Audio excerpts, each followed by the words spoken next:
चले हो तुम खुदा के साथ रास्ता सकरा है। खुदा का थामे रखना हाथ रास्ता सकरा है। चले हो तुम खुदा के साथ रास्ता सकरा है। खुदा का थामे रखना हाथ रास्ता सकरा है। चले चलो यीशु के साथ, आओ थामे यीशु का हाथ। चले चलो यीशु के साथ, आओ थामे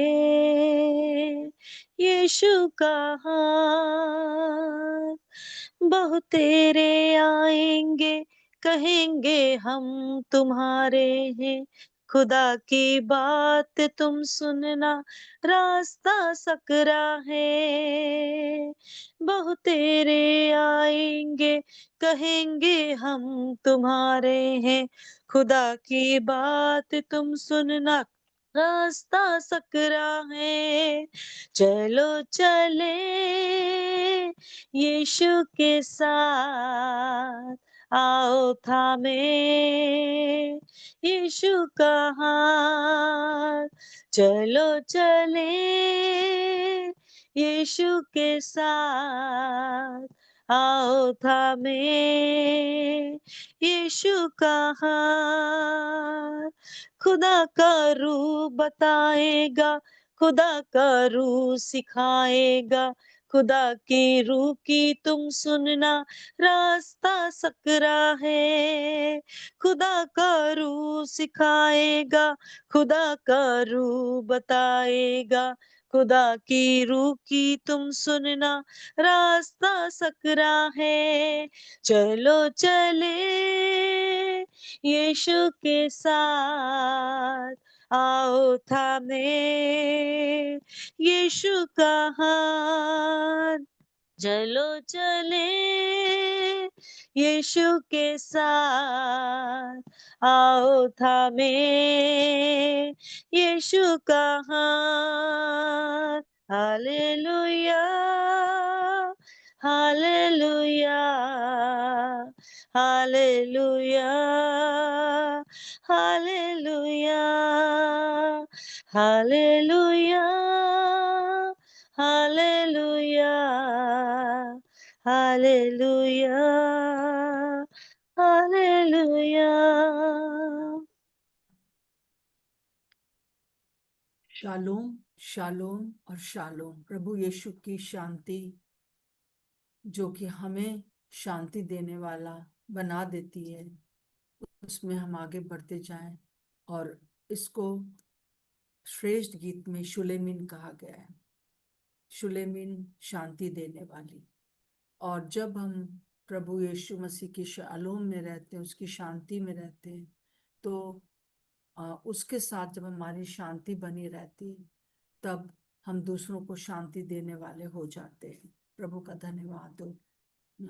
हम लोग श्रेष्ठ गीत के 6 अध्याय में हम लोग पूरा देखते आए। 12 बातें देखी थी हमने कि कौन सी ऐसी बातें जब प्रभु से फिर से प्रभु से वो मिल जाती है, प्रेमिका या विश्वासी प्रभु यीशु मसीह से मिल जाता है, तो यीशु मसीह उसके लिए क्या क्या बातें बोलते हैं। 12 बातें हम लोगों ने पूरे 6 अध्याय में देखी थी। और अंत में हम आते आते हम ये देखते हैं कि वो 12 बातें सुनने के बाद भी वो जो प्रेमिका है, जो परिपक्व विश्वासी है, जो शुलेमिन है, पहली बार यहाँ पर उसका नाम शुलेमिन आया है। पूरी पुस्तक में एक ही बार आया है और 6 अध्याय में आया है।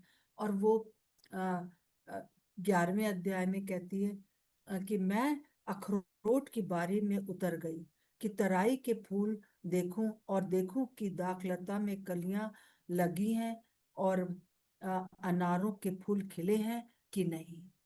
वो सारी सारी बातें, महिमा की बातें उसके जीवन में हो रही हैं, परंतु वो उनको बस अप्रिशिएट करती है, समझती है उसको, परंतु वो अपने काम को नहीं छोड़ती है। और मैंने बताया था दो काम वो करती है।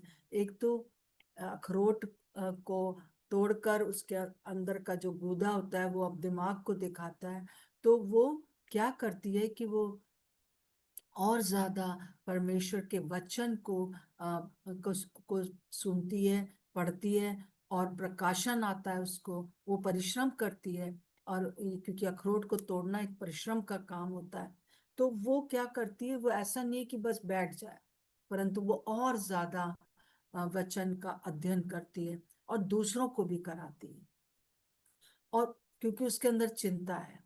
और दूसरी बात वो करती है कि वो अनार के पेड़ों को देखती है, अनार के को देखती है कि इसमें फूल आए हैं, कि चिंता करती है। अनार जो है वो एकता को दिखाता है। सो वो दो बातों को बहुत ज्यादा परिश्रम करती है अपनी कलीसिया में। वो लोगों को वचन में आगे बढ़ाता है, वो विश्वासी, और साथ में वो यूनिटी का ख्याल रखता है, एकता का ख्याल रखता है, किस प्रकार से लोग आगे बढ़े और आपस में एक रहें। प्रभु का धन्यवाद हो। और हम देखते हैं कि ये सब करते करते क्या हो गया है कि मुझे पता भी न था, 12वें पद में कि मेरी कल्पना ने मुझे अपने राजकुमार के रथ पर चढ़ा दिया। ये जो जागृति थी उस समय, पहली शताब्दी में, मैंने बताया था ये भविष्यवाणी है। तो जो पहली शताब्दी में भविष्यवाणी थी, और 100 साल से तक जो है वो कलीसिया ऐसे बढ़ती गई पहली शताब्दी में। परंतु फिर उसके बाद उसमें बहुत ज्यादा गिरावटें आई। एक एक जैसे कि अ, हौद सी बन गई, वो सोता खत्म हो गया। तो वो कहता है कि वो अपने आप के लिए कह रही है कि मैं गायब हो गई, मैं राजकुमार के रथ में थी। मतलब कि और भी विश्वासी थे जो राजकुमार थे, मेरे साथ थे, परंतु वो सब के सब हम लोग गायब हो गए, हम ही जो थे शुलेमिन थे। तब सहेलियां और पवित्र आत्मा दोनों क्या कहते हैं? इस समय की जो पुकार है वो यही है कि लौट आ। 13वां पद, लौट आ हे शुलेमिन, लौट आ, लौट आ, कि हम तुझ पर दृष्टि करें। सहेलियां मतलब अपरिपक्व विश्वासी हैं, संसार के लोग हैं, वो भी शांति को चाहते हैं। इस समय लोग शांति चाहते हैं, परंतु गलत तरीके से वो चले जाते हैं, और शुलेमिन को चाहते हैं। और सबसे बड़ी चीज यहाँ पर सहेलियों के माध्यम से पवित्र आत्मा पुकार रहा है, शुलेमिन लौटा, हे शांति देने वाली, हे वो कलीसिया जिसके द्वारा दुनिया में शांति आएगी, वो तू लौटा, कहाँ चली गई? और ये प्रार्थना इन दिनों में प्रभु हम सब के जीवनों में रहकर पवित्र आत्मा के रूप में वो करना चाहते हैं। परंतु इन दिनों में मैंने जैसे कल बताया था कि बहुत कम लोग हैं जो कि इस परमेश्वर की आवाज को सुन पा रहे हैं। वो कहते तो हैं कि हम प्रार्थना करेंगे, परंतु टाल जाते हैं। और फिर उसके बाद जो है उनके जीवन में घबराहट आती है, बहुत सी चीजें आती हैं। हम लोग, बहुत से लोग इस चीज का अनुभव कर रहे हैं दिनों में, और हम बताएंगे आने वाले दिनों में कि कैसा अनुभव कर रहे हैं। आज नहीं, परंतु हम मंडे को देखेंगे इस बात को, कि बहुत से लोगों के अंदर ये टेस्टमनी है कि हम भी वचन पढ़ने का मन नहीं करता, नींद आती है, और किस प्रकार से शैतान रोकना चाहता है, परंतु पवित्र आत्मा की पुकार है, लौटा, फिर से वो आग लग जाए, फिर से वो जागृति की आग पवित्र आत्मा भी चाहते हैं, और दुनिया चाहती है, सहेलियां चाहती है। हालेलुया। अब वो आगे कहती है, जो जो प्रेमिका है वो कह रही है कि क्या तुम शुलेमिन को उस प्रकार देखोगे जैसे महनेम के नृत्य को देखते हो? महनेम का नृत्य मैंने बताया था, विजय का नृत्य। क्या तुम वैसे मुझे देखना चाहते हो? और वहां महनेम एक शब्द है जो कि एक बार और आया है, और वो उत्पत्ति 32 का 32 का 2 में आया है। जब ऐसा एसाव से मिलने के लिए याकूब चला जा रहा था अपने अपने पूरे घराने को लेकर, तो बहुत डरा हुआ था, बहुत परेशान था, व्याकुल था। परंतु जब उसने आगे देखा कि एक और मेरा दल और जो जो स्वर्ग दूतों का दल है वो मिल गया है, और उसने वहां पर उसका नाम नहमेम रखा, जिसका अनुवाद है जहां पर विजय का नृत्य हो रहा है। जब स्वर्गदूत स्वर्ग और पृथ्वी में जो विश्वासी हैं, जो शुलेमिन है, जो कलीसिया है, वो एक हो जाती है। दोनों दलों का मिलना ही जो है महनेम कहलाता है, और वो एक विजय का नृत्य होता है, वहीं पर विजय होती है। तो क्या तुम मेरे अंदर वो देखना चाहते हो, विजय का नृत्य देखना चाहते हो? मैंने एक दो उदाहरण और भी आपको दिए थे। निर्गमन 15 का 20 में जब जब मरियम और मूसा और पूरा इज़राइल लाल समुद्र से बाहर आए, तो उन्होंने डफ बजाकर नृत्य किया और गाने गाए। फिर पहला शमूएल और 18 का 6 में भी है, जब दाऊद फिलिस्तियों को हरा के आया, उस समय भी स्त्रियां डांस करते हुए इस नृत्य को कर रही थी। तो हम देखते हैं कि ये विजय का नृत्य वो, क्या तुम मुझ में देखना चाहते हो? क्या तुम प्रभु के विजय को मुझ में देखना चाहते हो? पवित्र आत्मा, आप क्या मेरे अंदर विजय को देखना चाहते हैं? दूसरी सहेलियों, आप परिपक्व लोगों, तुम लोग क्या मेरे अंदर विजय का नृत्य देखना चाहते हो? और और हम देखते हैं कि वो वो एकदम से प्रकट हो गई है, वो एकदम सामने आ गई है। जब जब पवित्र आत्मा ने कहा लौटा लौटा, लोगों ने कहा शांति नहीं है, शांति नहीं है। इस समय अगर शांति का कोई स्रोत है तो वो कलीसिया है।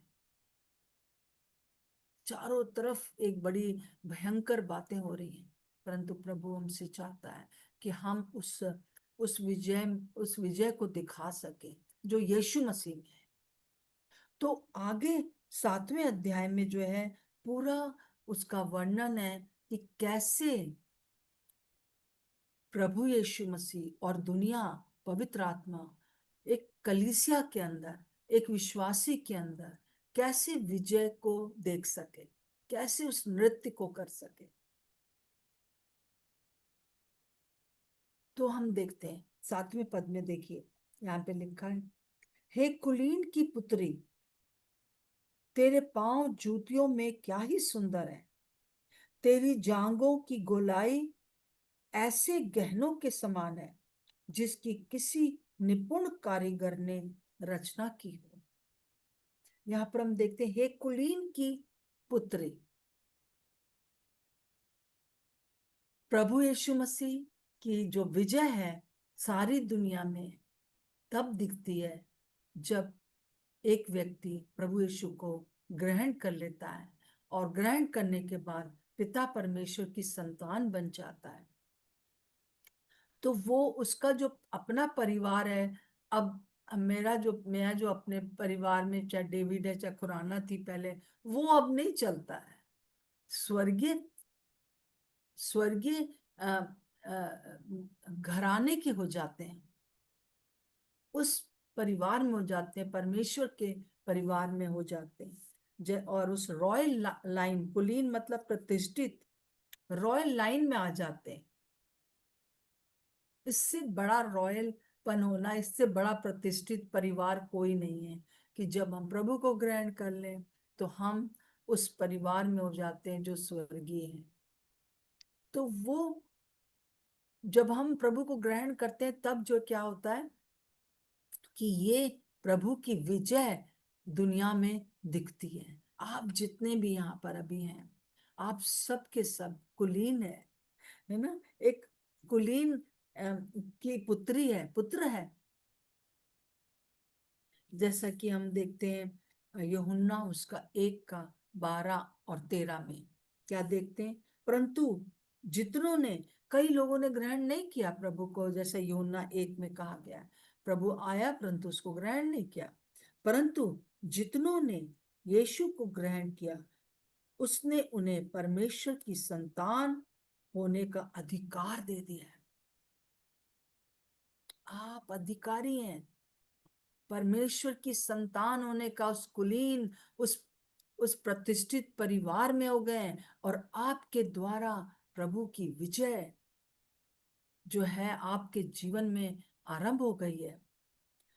अर्थात उन्हें जो यीशु के नाम पर विश्वास करते हैं, वे ना तो लहू से, न शरीर की इच्छा से, परंतु परमेश्वर से उत्पन्न हुए हैं। वो कोई दुनिया की इच्छा से नहीं, परंतु शारीरिक रूप से तो वो पैदा हो गए, परंतु अब जो है अब वो एक नए परिवार में हो गए। हमारा कोई भी ब्लड रिलेशनशिप जो है वो उतना इम्पोर्टेंट नहीं है, जो हम चले आ रहे हैं, यीशु मसीह का जो ब्लड है उसके ऊपर हमने जब विश्वास किया तो हम एक कुलीन, एक प्रतिष्ठित परिवार के हो गए। इसलिए हमारे सारे श्राप जो हैं, जैसे कुलुसियों उसका 2:14-15 में लिखा हुआ है, सारे श्रापों को, सारी विधियों को, जो भी हमारे विरोध में था, सब हटा डाला, मिटा डाला और उतार डाला है।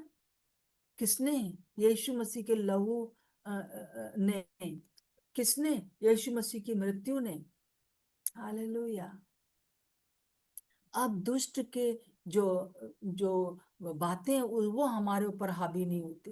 अब स्वर्ग की बातें हम पर हावी होती, अब नरक की बातें हम पर हावी नहीं होती, इस दुनिया के की बातें नहीं हम पर हावी होते हैं। हमारे माता पिता के साथ ये हुआ, हमारे भाई बहनों के साथ ये हुआ, हमारे साथ भी वही हो रहा है। No, never. हम कुलीन हो गए, कुलीन प्रतिष्ठित परिवार के हो गए। और इसी चीज को हमको जो है हमेशा याद रखना है कि हम जो है वो कुलीन परिवार के हो गए।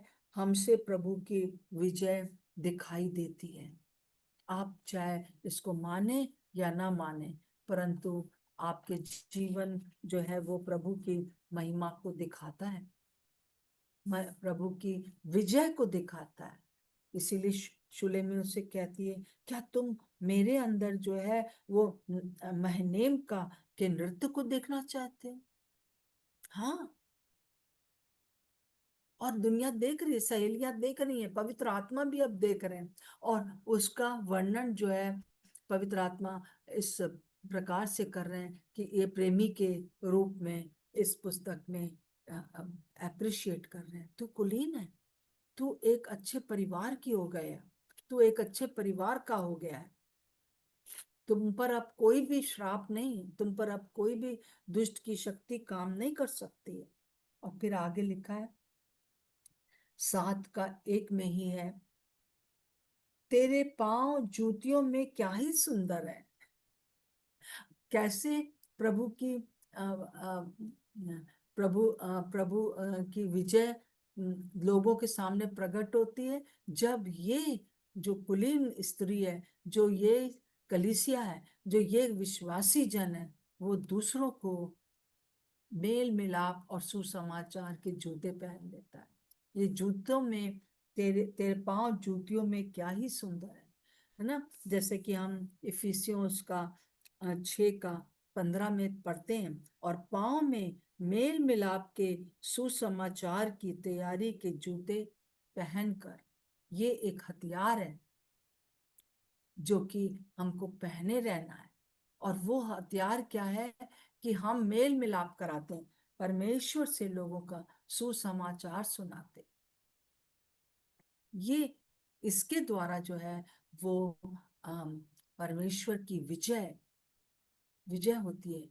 शैतान का सबसे बड़ा काम क्या है, उसका उद्देश्य क्या है इस दुनिया में, कि कोई भी व्यक्ति इस कुलीन परिवार में पैदा ना होने पाए, कोई भी प्रभु को ग्रहण ना करने पाए। क्योंकि जितने यीशु मसीह को ग्रहण करेंगे वो परमेश्वर की संतान हो जाएंगे, और मृत्यु के बाद या प्रभु के आने पर प्रभु के साथ सदा सर्वदा रहेंगे। वो यही नहीं चाहता। और दूसरी बात, वो ये नहीं चाहता है कि अगर कोई कुलीन परिवार में पैदा हो गया है, अगर उसके द्वारा परमेश्वर की विजय प्रकट हो रही है, तो ये विजय दूसरों तक ट्रांसफर ना हो पाए, तो वो आप सुसमाचार सुनाने के लिए रुकावट लाता है।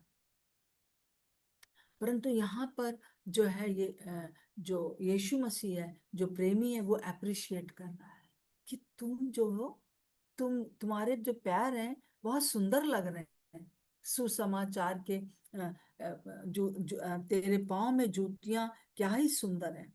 तो हम देखते हैं कि यशाया उसका 52 का 7 में लिखा है, आइजाया 52 का 7 में, पहाड़ों पर उसके पांव क्या ही सुहावने हैं, जो शुभ समाचार लाता है, जो शांति की बातें सुनाता है।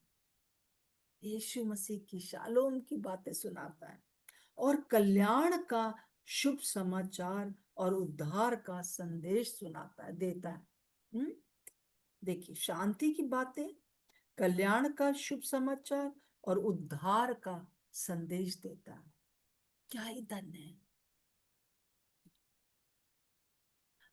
तुम खुद भी स्वर्गीय परिवार में के सदस्य बन गए हो और आप दूसरों को सुसमाचार सुनाते हो, और उसके जूते कितने सुंदर लग रहे हैं। और इससे ही प्रभु यीशु मसीह की जो है वो, जब प्रभु को दूसरे लोग ग्रहण करते हैं, तब उनके जीवन से भी परमेश्वर की, यीशु मसीह की विजय प्रकट होती है। प्रभु विजयी हुआ है, और विजयी किस पर हुआ है? शैतान के ऊपर। ये दो उद्देश्यों के ऊपर वो विजयी हुआ है। कौन से उद्देश्य? मैंने बताया कि कोई, वो ये नहीं चाहता है कि कोई भी जन स्वर्ग जाए।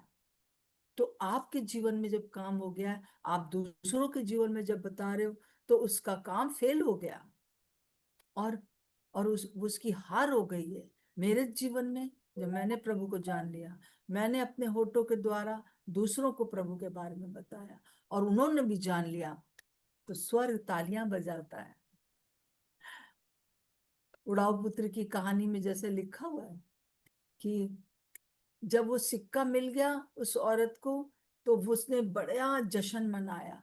उसी प्रकार से एक एक और एक भेड़ मिल गई, उसने बड़ा खुशियां मनाई। पुत्र आ गया वापस लौट के, बड़ी खुशियां मनाई गई। और स्वर्ग में ऐसे ही जब एक एक व्यक्ति इस दुनिया का लौट कर प्रभु पिता परमेश्वर के पास आ जाता है, जिससे वो है, तब क्या होता है? एक बड़ा जश्न मनाया जाता है, बहुत खुशियां मनाई जाती हैं। उनका नाम जीवन की पुस्तक में लिखा जाता है, जो कभी नहीं मिटाया जाता है। इसी से विजय प्राप्त होती है। और वो यीशु मसीह अपनी कलीसिया को यही कह रहे हैं इसके माध्यम से, कि तुम कुलीन हो, तुम संसार के नहीं हो, अब तुम्हारा सदस्यता जो है स्वर्ग की है, तो आपको कोई श्राप नहीं चलेगा, और तुम मेरी संतान। और तुम जब दूसरों को मेरी संतान के में लाते हो, तो मैं तुम्हें शाबाशी देता हूँ। प्रेरित जो पतरस था, उससे प्रभु ने क्या कहा? मेरी भेड़ों को चरा, मेरे मेमनों की रखवाली कर, लेके आ। उन बाहर जो भेड़े भटकी हुई हैं उनको तुझे लाना है। और चाहे उसके लिए उसको अपनी जान भी देनी पड़ी, वो उसके लिए इम्पोर्टेंट नहीं था, परंतु प्रभु उसको अप्रिशिएट कर रहा है। फिर है, तेरी जांघों की गोलाई ऐसे गहनों के समान है, जिनको किसी निपुण कारीगर ने जो है रचा है। तो ये जो पैर की जो सामर्थ होती है, वो जांघों में होती है। जो कुश्ती करने वाले हैं, जो दौड़ करने वाले हैं, वो अपनी जांघों का बहुत ख्याल रखते हैं, कि जांघों में के एक्सरसाइज बहुत करते हैं, ताकि वो बहुत तेज दौड़ सके। और जांघों की जो जो पूरा पैर की जो जो सुसमाचार सुनाने जा रहे हैं, उसकी सामर्थ जांघों में है। और फिर ये ऐसी जांघें हैं जिसको कि निपुण कारीगर ने रचा है। निपुण कारीगर यीशु मसीह है। और वो जो है इसको इसको रचने वाला है, उसको प्रशिक्षित करता है पवित्र आत्मा, पिता परमेश्वर, यीशु मसीह हमारे हमारे जीवन को अनुशासित करते हैं और प्रशिक्षित करते हैं, ट्रेंड करते हैं। आपका ट्रेंड करने वाला कौन है? कई बार जब हम पिछले दिनों कल देख रहे थे कि किस प्रकार से लोग परेशान है इस समय, विश्वासी लोग, ये एक ट्रेनिंग है जो हमको और मजबूत बना रही है, ताकि हम और दौड़ सकें, ताकि हम और ज्यादा, जब मल युद्ध हो तो हमें जीत मिल चुकी है। मल युद्ध जब होता है तो एक का एक से ही होता है और उसकी जांघों के ऊपर बहुत डिपेंड करता है।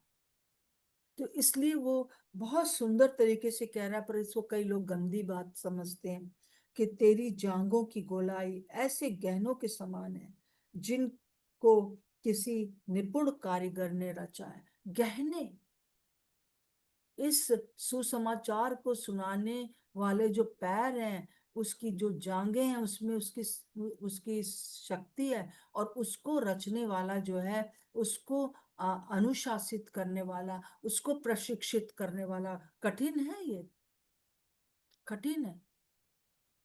हमेशा एक से दौड़ते रहे, कठिन है।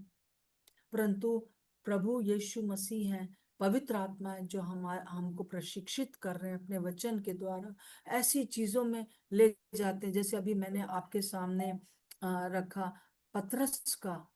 पतरस तो उल्टा लटका के मारा गया, तो इसमें क्या क्या बात थी? परंतु उसने जो काम कर दिया, उसके द्वारा प्रभु यीशु मसीह की विजय पताका इस संसार में फैल गई। हजारों लोग, फिर उसके बाद हम देखते हैं सारे जितने चेले थे, फिर उसके बाद जितने चेले बने, आज भी जो सुसमाचार सुनाते हैं, जो सचमुच में जिनका मोटिव जो है अपना पेट भरना, अपना अपने लिए महिमा पाना नहीं है, जिनका जिनका जिनका उद्देश्य केवल जो है वो वो ये है कि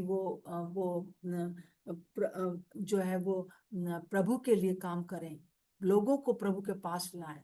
उनका जो मोटिव है वो जो है वो उसके कारण जो है प्रभु कह रहा है कि अनुशासित करता है, वो उनको ट्रेंड करता है, प्रशिक्षित करता है। बहुत मुश्किलें आएंगी, परंतु अंत में बात क्या है कलीसिया के लिए? कि बहुत से लोग प्रभु को जानने पाएंगे। प्रभु का धन्यवाद। प्रभु आज हमसे यही चाहता है। आइए हम लोग प्रार्थना करेंगे कि ये 3 बातें हम लोग आज दिन भर दोहराएंगे, और हम प्रार्थना करेंगे इस बात के लिए कि किस प्रकार से हम धन्यवाद दें और वो विजय हमारे अंदर से प्रकट हो सके। प्रभु यीशु मसीह, इस समय हम हर एक प्रकार की स्वर्ग से आई हुई सारी बातों को अपने जीवन में क्लेम करते हैं। प्रभु, हम उस आवाज को सुनते हैं जो कहती है, शुलेमिन लौट आ, लौट आ, लौट आ, लौट आ। और हम सचमुच में फिर से एक बार उठ के खड़े होते और हम धन्यवाद देते कि आपने को ग्रहण करने के कारण हम सब के सब एक रॉयल परिवार में पैदा हो गए। अब इस दुनिया के जो परिवार में हमारा परिवार है, उसका कोई श्राप, कोई चीज हमारे जीवन में नहीं चलेगी। उस पर प्रभु यीशु मसीह ने विजय प्राप्त कर ली। प्रभु, हम आपको धन्यवाद देते हैं कि हम वो नृत्य कर पा रहे हैं जिसके द्वारा कि प्रभु वो विजय का नृत्य, जब दूसरों को हम प्रभु आपके बारे में बताते हैं, हमारी सहायता करें कि ये काम और बढ़ता जाए, इस सताव के समय भी बढ़ता जाए। प्रभु, आप अपना हाथ आगे बढ़ाएं ताकि लोग प्रभु आपको ग्रहण कर सके। सुसमाचार जब सुनाया जाए तो लोग प्रभु जी आपको जान सके। और प्रभु उनके हृदय में गहराई से काम हो। अपने चंगाई करने वाली और दुष्ट आत्माओं से छुटकारा देने वाली हाथ को और बढ़ाएं प्रभु जी। अद्भुत अद्भुत काम हो प्रभु जी। और ऐसे लोग खड़े हों जो सुसमाचार सुनाने में आगे बढ़े, ताकि आपका वो नृत्य, वो विजय नृत्य हम दुनिया को इस समय भी सुना सकें, दिखा सकें। प्रभु हम प्रार्थना करते हैं, हम अपने जीवन को आपके हाथों में सौंपते हैं, अपने पैरों को, अपनी जांघों को आपके हाथों में सौंपते हैं, जो सुसमाचार सुनाने के लिए निकलते हैं, जिसमें सामर्थ्य है प्रभु जी। हम धन्यवाद देते हैं, बहुत सुंदर तरीके से पवित्र आत्मा आपने सुलेमान को वो बुद्धि और बातें बताई, वो आपके आने वाले दिनों में क्या होने वाला है वो बताया, और वो सब कुछ पूरा हुआ है, और जो रह गया वो भी पूरा हो रहा है। प्रभु हम चाहते हैं कि आप हमें अनुशासित कर रहे हैं। धन्यवाद प्रभु, आप हमें और ज्यादा ट्रेंड कर रहे हैं, प्रशिक्षित कर रहे हैं, ताकि हम और तेज दौड़ सकें, और इस मल्ल युद्ध को करते हुए, इस सुसमाचार को सुनाते हुए बहुत से लोगों को आपके राज्य में शामिल कर सकें। हर वो चीजें हमारे जीवन से दूर हो जाए, दुष्ट का कोई उद्देश्य मेरे या मेरे लोगों के जीवन में ऐसा ना हो कि पूरा ना होने पाए। हर एक वो दुष्ट आत्मा है जो कि यहाँ पर कार्य करती हैं, यीशु के नाम से दूर हो जाए। हालेलुया।